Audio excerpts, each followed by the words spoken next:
going on, people? We are Tottenham TV, back here for another panel show. Usually I ask the guests how they're doing, but I don't even think there's any worth doing that. It's just like, Brains, how are you coping? How are you coping with the situation, my friend?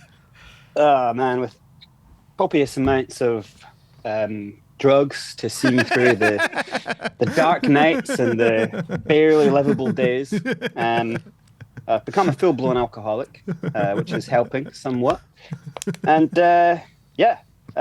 most days, if I think about Spurs, I just basically want to kill myself. So other than that, I mean, everything's rosy. Well. So you're doing better than most, Brains. No, I'm doing really good. Things in my life normally go in kind of inverse proportion to Spurs. Normally, when Spurs are doing incredibly you're well, on the high life. Yeah, when Spurs are doing incredibly well, I'm like rock bottom, and when Spurs are rock bottom, I'm living the life. So, and then it just pulls me right back down again. Try to get up, try to get out, pulls me back in. So yeah. So Spurs grounds you. It grounds you. It keeps you. Yeah, necessary. Keeps you humble. Keeps you humble. That's what it definitely does, man. Ariane, how are you coping? Am I supposed to follow that?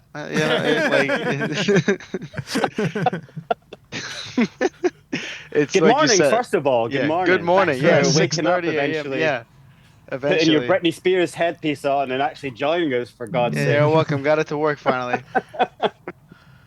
My God. You doing all right? You holding up well? No, not in the state of this team. Like real life stuff, I guess, doing all right. But my God, I have to wake up sometimes. Luckily, I haven't had to wake up at 4 a.m. to watch any of these games, but it's getting there. It's pretty bad. It's pretty bad right now. Because look, at the end of the day, I mean, I don't know if it's worse or better because you guys have your whole day every time a game happens. It happens at 5 p.m. for you, 8 p.m. for you. I don't know what it is.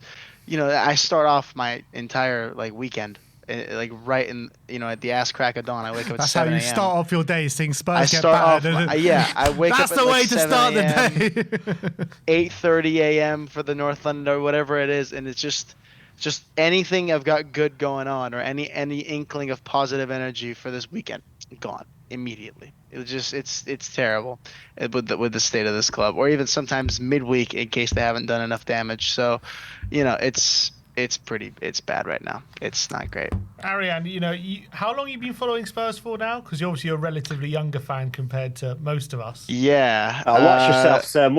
Some of us are in our kind of twilight years over here. So what is it? They say 40 now? is the new 20 these days. It's 7 years now, which is the worst part of that is I've never even seen us actually be that good, right? So, we've never been particularly good during my fanhood. But did you ever consider this ever could happen, a situation No, like this? you know what? I always I remember when it was happening to Chelsea. Not even this wasn't happening to Chelsea, but Chelsea were like 13th and 12th for 2 seasons, and I was like, you know what? At least I feel like we're never gonna be that. We might finish 8th or 9th a couple of years. We're never gonna, right? And now we're 17th, probably 2 years in a row or whatever it's gonna be. So I never thought we'd be here. Really, I never thought we'd be here. I would take 17th right now. Yeah, literally, I I'll would bite take your hand off 17th the right now. 17th right now. Yeah. But we're looking at something that could literally send shockwaves through the football pyramid. We're talking about the first time a Big Six club could ever get relegated from the Premier League. That's how kind of gargantuan the state of affairs is. Spurs are now 4-1 to get relegated. Look, you got Nottingham Forest, you got West Ham, who are kind of less in the odds than us. But I'm looking at these players right now, and I'm not sure if these guys have got the bottle, they've got the fight to maneuver us through this situation. I mean, how are you look? I mean, Ariane, let's start with you because you before we got on, you're saying, yeah, Spurs aren't getting relegated. Then you turn quickly, Spurs might get relegated.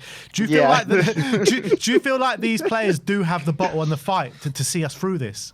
You know what? I think now is the time to be thankful that we tried to sign Semenyo.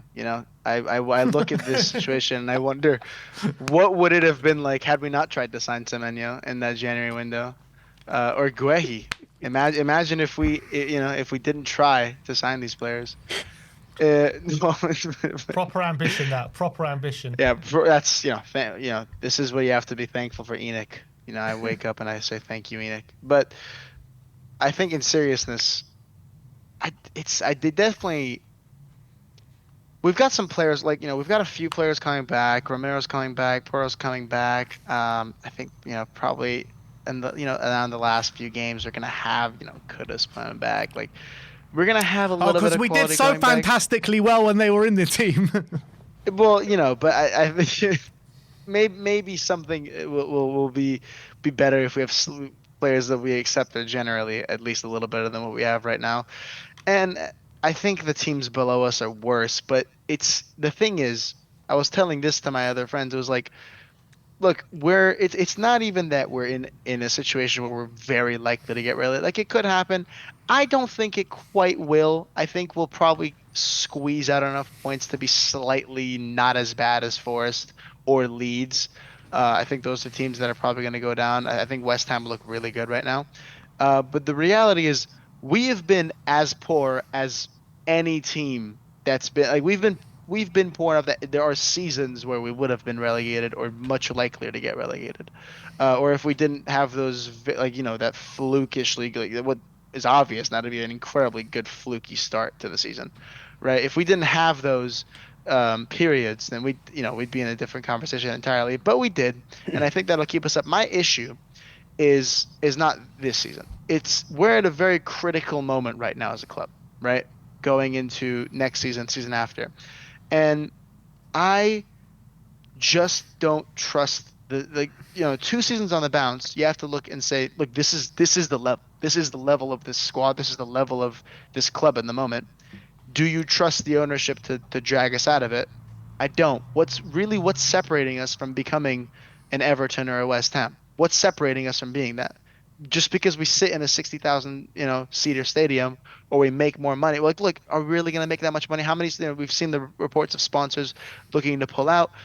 What is really separating us from getting officially because it was jokes for a long time. Oh, Spurs have lost Kane. There's no more Big Six. That nothing's permanent. Your status as a club is not permanent. Your financial status as a club is not permanent. So, what if we become just mid-table and then not right now, but in 6 years' time we get relegated, right? What's stopping us from that? At the point where it wouldn't even send shockwaves to anybody. Like, yeah, that was coming. You know what I mean? That's my worry. I mean, I'm so far attached from that kind of worry. I'm just so in the immediate kind of future now. Yeah. I think this season, the threat of relegation is so genuine. Like I said before, I don't think the players have the fight to get us through this. I think you're looking at the candidates around us. Nottingham Forest, they seem to have picked up some sort of performances. 3-0 away at Fenerbahce. They played much better than Liverpool on the weekend. You got West Ham, who they're picking up points regularly every week now. And you've got us, in the last 5 games, with a 20th in terms of the form table. Last 10 games, we're 20th in the form table. Last 15 games, we're 18th in the form table. And last 20, we're 18th in the form table. And that is... Yeah. And during those last 20 games, where we're 18th in the form table, a lot of our players were playing. The Romeros were playing consistently. Porro was playing consistently. Dan Soy, all these kind of players who are hoping to get back in the next few weeks have all been playing regularly. We did have Frank. We did have Frank, but I mean that game on the weekend against Arsenal wasn't too much of a departure from Thomas Frank, apart from a few little details. So it's hard. It's hard to. I feel a little for Tudor because we can sit here and say obviously that game was not great. At the end of the day, though, That's it's Arsenal. Say it's it for what it was. Say it for what it was. It's a lot worse than not great.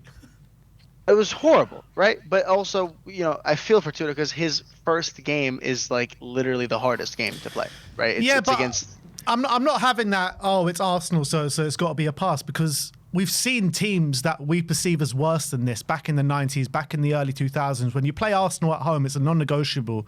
You're in the game and you fight tooth and nail to stay in the game. Look, I wouldn't know, but there's been teams worse than this? This is pretty bad. When you compare it player for player, I believe there were teams worse than this. Yes. Oh yeah. Look, I challenge that a little bit. particularly looking at the attackers, because that's always where we struggle. I think you look at our ability to maybe I mean, again, we can see it for, so what can I say? But I feel like it's just we actually just can't put the ball in the back of the net. So, but I think I'd probably wager that if you look at whatever teams you're thinking of, you look at the front line. I think they probably have better players than what we got right now. I don't really Lads, trust any of what we our. have to do is look deep into the context, because before you even start thinking about putting the ball in the back of the net, which is without a doubt, anyone in football will tell you is the hardest thing to do in football. Even tap-ins are a chain of events. A tap-in is a long chain of event that has to happen before a tap-in happens. And the striker has to be so clued in to every single movement before he gets himself in the simplest, easiest position to score, like Sesko last night. Everything that happens up until that point is a series of complicated, well thought out, well structured, well trained events that takes for every single person in that chain to be in a state of confidence to execute it. Now, the Spurs team that we have, no one is going to tell me that even with the injuries, now the injuries are horrifying, and the injury, say you lose, if you're talking about real context here, when Harry Kane was sold, David Harris, myself, I was kind of, okay, look, he wants to go. You can't hold a player any longer. I just wanted more money for him then. But when he goes, we were saying that's 10 places in the league. I shit you not. That is 10 places in the league. If you don't replace him with one of the world's best players, you have to go and get a Frankie de Jong. Have to go and get the world's best player, if not Harry Kane, because that's what we might be losing here. People didn't rate him then, but we might just be losing. And now it's shown that he actually is the world's best player. And so then you lose Son. Son was another 5 places himself. Even not in his prime, Son was another 5 places. A fully fit Son, still to this day, is better than most players in the league. Take that out, right? Now you are looking at a team who, even when they are fully fit and good, are missing 2 of their most pivotal players who have saved them time and time and time again. So anyone you could put around in Spurs does not have what it takes to, mentality-wise, to win games like they used to. So the ideas of Spurs being top 6 is so BS and so far gone since losing Kane and then eventually losing Son. We are no longer anywhere near the top 6. With those 2 players gone, if you do not replace them, we are nowhere near top 6, right? No, but that's not me saying that we don't have a team that talent-wise is like a team that at their height could compete for top 4, top 5, right? That's on paper. To make on paper be a reality, you need them, again, in complete state of belief, in mentality high, in states of confidence, rolling high, thundering. Kind of what all of the work, it was always going to get harder before it got easier. Ange kind of did the tough work getting us past hell, right? Win a trophy, now you have a chance to shot in the arm, inject, and then win that trophy, go and buy 4 or 5 of the world's best players and then take on this league. And then you have a chance, in that moment, you have a chance to switch the momentum and finally make Spurs back to being a great team and possibly a top 6 perennial team. They didn't do that. We were talking at the start of the year about, all right, look, Frank's a sideward step, but okay, look at some of these signings. We would have liked these guys a couple of seasons ago, maybe a couple of seasons too late. We were like, let's get to January and see what we need to do. We get to January with, I think it was 7 or 8 major injuries, like long-term injuries, and they didn't bring anyone in. That right there, honestly, it fuels in me the conspiratorial side going, they wanted us to go down. Like, how could you not? How could you not? And by the end of that window, we hadn't won a single game in January through that window. If you cared in any way about this club, I tell you what, right now, you are throwing 100 million at a player. You are Hail Marying. You are doing whatever it takes on loan or whatever to get some of the best players into this club to save this from happening. And now they didn't do it. They didn't bring, and we ended up with more injuries. 13 players out. Well, 12 in Romero. Gav, we there's ended no way to save this now. We ended the window with one less winger than we started it with. It's unbelievable. It's negligence. There's no company structure in the world that would survive this. Board members would be fired. People would be withdrawing their money. Already, we're seeing, like Arian says, we're seeing sponsors wanting to leave the club. We're talking about long sponsors. Seeing what's coming and jumping ship. That's blood in the water right there. That is blood in the water. And the only thing that makes me think that they all kind of checked out, we're talking about players checking out. This board checked out. I guarantee you, because that's what happens. Once in a corporate structure, once people start fleeing and expressing that they want out, that's when investors go, I'm investing not a single more cent, because there's blood in the water. And when there's blood in the water, a big investor is coming along. So I think they have completely gone, wipe our hands of this. We don't care if it goes down. They're not tied to the team. They don't love Spurs. They're investors. So they have wiped their hands and they are sitting back going, let someone take this off our hands now. We're out. And we might have all wanted that, but now they have left us in a situation, like I'm sure you're going to talk about, Ben, that this might not be recoverable, man. This actually might sink us. Not one league, but two. Because Ben, I don't know if you want to take it away. Like, I don't know if there's a way out of this now, unless we win like 3 or 4 games mad quick. If we go down, this is catastrophic for Spurs.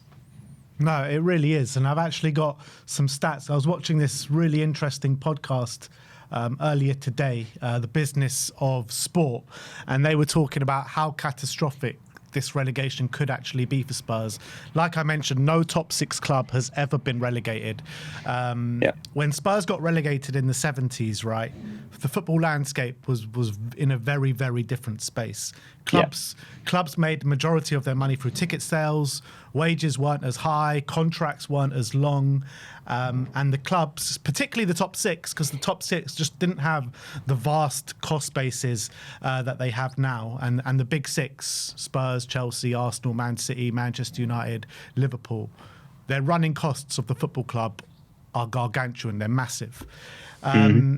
So Spurs earn 584 million in revenue, 288 million in commercial revenue, with some of those contracts expiring very soon. 167 million in broadcast revenue, 131 million in match day revenue, 55 million in non-match day revenue, and a 260 million pound wage bill.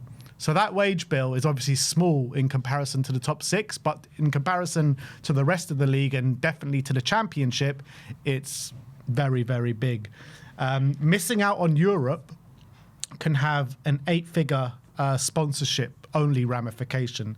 So to put that into context, Manchester United, if they miss Europe for 2 seasons in a row, they owe Adidas 10 million. Relegation ramifications are far, far, far greater than that, even with the parachute payments. So obviously the unknowns go into that as well. Like, we don't know if Spurs have relegation clauses in the players' contracts, but they will. 100% they will. No, apparently it suggested that they don't. Apparently it suggested that they don't. The only ones that would are maybe something like maybe Gallagher would have it, but I would not be surprised if Vuskovic does. I would not be surprised. But basically, broadcast revenue from the Premier League to the Championship goes from 160 million to 50 million. A large chunk wiped off commercial revenue.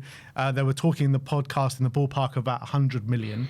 Match day revenue will obviously suffer massively with fans probably not showing up. You've got 100. We've got 100 to 150 million in unpaid transfer fees. We've still got the debts on the stadium as well, which are major. Huge. You're only allowed to make a 15 million pound loss per year. There'll be a meeting if Spurs go down with the regulatory control, and they'll say, look, your losses are projected to be a lot more than 15 million, unsustainable, but we'll give you a year grace period in the Championship. but that grace period will literally only be a year. So if they can't manage those losses past the year, and if they don't come back straight away, that could have major ramifications and potentially sanctions onto Tottenham in terms of points and stuff like that. So, and that then leads into, it's not a case of like players having clauses. It's a case of Spurs won't be able to keep them. They will have to sell them to get the money. They will literally will have to sell them or else face, because I'm guessing that the grace period will be in lieu, so like pushed on. So it won't be ignored. So they will still have to make that money because it will just be carried over. yeah. So it's catastrophic. So you will not be able to keep any of your top players. There's not a chance. No, You'll have to get the money. Forget top players. I don't think we'll be able to keep many of our starting players at all. Yeah. And like they're talking about even like the high kind of valued under 21 players in the podcast. They were saying that Spurs will potentially have to sell because the difference of the amount of losses that Spurs are going to have going into the Championship is going to be like probably bigger than any club has ever seen before getting relegated. It's completely Jeez, dude. it's crazy. It's crazy. So you're talking I about... think it's time to ask Arian again where he stands. Going back to bed. That's what I'm doing. Yeah, sleep for 3 months. Yeah. So like it's like this whole thing is built on a house of cards, it seems, when it comes to how negligent we have been with our playing squad, how we've rolled the dice in January when it comes to Johan Lang patting himself on the back and doing an interview saying, "Oh, we were smart, we didn't panic buy, we couldn't get anyone who would improve us as hard to do deals in January, blah blah blah," giving all these excuses, and yet they gambled. Yet they've gambled with our Premier League future. Yet this whole club is so dependent on those revenues. I mean, even without Europe, all of a sudden, the club starts saying, "Oh, we can't spend as much money because we're not in Europe all of a sudden." But if we were to go down and get relegated, this club is built on a house of cards. If that card tumbles and we're out of the Premier League, a lot of things could very soon go with it. It'd be the same for any top six club, but we're the only ones stupid enough to let ourselves get into this situation. We're the only ones who have just. Who actually just think we have a divine right to be in the Premier League. Like that's just what it feels like. Like the way the board have approached this, they're just like, we physically can't get relegated, right? It doesn't matter that for 2 years and what is it? How many home wins have we had across both seasons? So 5? two this season, and then last season, I think it was 2 in the second half of the season. So in the calendar year, it was 2, but I think first half of last season we won about 4 or 5. Like the point is that under no actual analysis that goes beyond the very surface level has shown that anything we've been doing has been successful. And here's the thing: credit to where what was really encouraging that I thought, I was like, the summer I was like, this is good. I know it's not enough, but like at least the players we were signing were, I was happy with it. We got Simmons, we got some great, and it was like maybe we're finally getting away from that buy cheap, buy twice. And then any goodwill that they had built up was pissed away in the January window, completely pissed away. Where like Brain said, I still cannot fathom what you have to think as like a board member whose best interest surely has to be making something on Spurs, just from any perspective, why you would see a club that is struggling so bad. The fans hate going there. We hate watching our team play from an aesthetic standpoint. Also the fact that they lose every fucking week, right? And you're thinking, yeah, this team needs absolutely nothing. No one improves us. I guarantee you, if they brought in a random footballer who's played in the Premier League before at any point, it would have improved us. I can't think of many players that don't improve us at the moment. Just because maybe they'd want to play, just because maybe they'd have something about them, right? Just for that reason alone, even if they're not very good on paper. Someone like what was the name? People were saying Harry Wilson, right? How good would a Harry Wilson just be? Someone who can get you a couple of goals. James Milner would have been a good addition. Anybody. Like the fact that we're here now, and now again, I'm like, the fact that I'm here having to be positive, saying I think we'll finish the season on probably again 35 points. Because look, we have 27 right now. We have 27, 29. 29, We have 29. We have 29 right now. And look, we're 2 below Leeds, we're 2 above Forest, and we're 4 above West Ham. And ultimately, we have the easier fixture. We have the easier fixture list among those 4 teams. If you look at the fixture list that we've got is easier than all those 3 teams. And at the end of the day, I don't think the players have enough about them to carry on really any sort of form over a very long period of games. We've got 11 games left this season. I can see us winning 3 at least, and I think that'll be enough. We'll just about scrape by this season. I really Arian, don't think that's to say that we are going to win one more than we've won in the last how many games? I think we will. I really think we will, because look, at the end of the day, also We've won 2 in the last 18, Brains. we've won, which is now we're going to win 3 and 12.